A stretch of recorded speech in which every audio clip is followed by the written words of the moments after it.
For today's video mga kabungi, this is my day, an special day because of my birthday. Wish ko sana maging masaya ako at mag-enjoy ako buong araw pero kani-kani lang ito ang nangyari sa akin.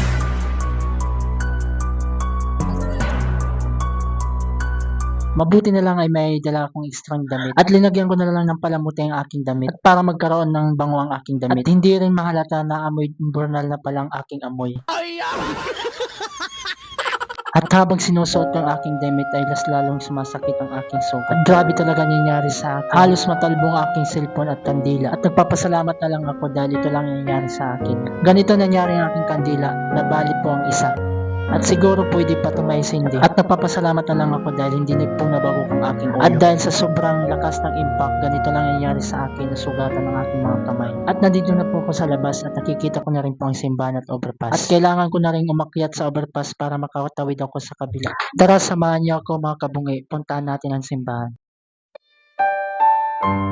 At sobrang saya ko sa araw na ito. At dahil sa loob ng 28 taon, walang nangyari sa akin na malala. At kahit maraming mga pagsubok na dumaan sa buhay ko, kinakaya ko pa rin kahit alam kong pagsubok lang to na binibigay sa akin ng Panginoon. Nasa taas na pala ako ng overpass. At habang naglalakad, marami akong nakikitang mga gulay. Alam niyo ba mga kabungi, mga mura lang dito ang mga bilihin tulad ng mga gulay. At hindi talaga ako makapaniwala sa araw na ito. At sobrang malaking pasasalamat sa Panginoon dahil nakatungtong pa ako sa araw na ito. Ang wish ko lang naman po sa araw na ito, more birthday to come at manatiling malusog ang aking pangangatawan. At nagpapasalamat pala ako sa nagupit sa akin dahil ang pogi ko pala dito.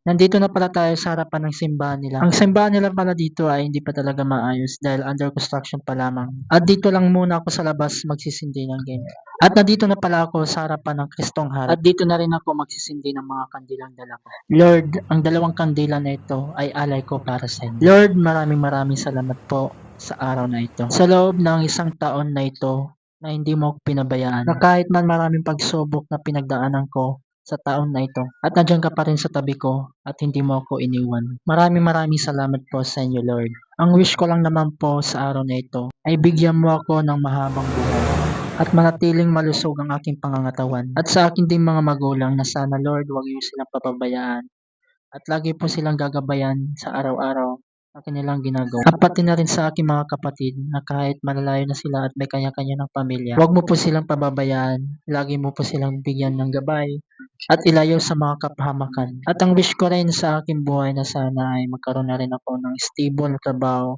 at maging maganda na rin ang aking pamumuhay. At makamit ko na rin po ang matagal ko ng pinapangarap. Yun lang ang wish ko sa birthday ko. At yun yung mga kabungay dahil natapos na ako pagsindi ng kandila at sumimba. At kailangan ko na rin bumalik sa tindahan baka magantay ng aking kapatid. Maraming salamat po sa panonood na video nito at sana abangan niyo po ang susunod kong video. At sa mga sumusuporta dyan, maraming salamat po sa inyo.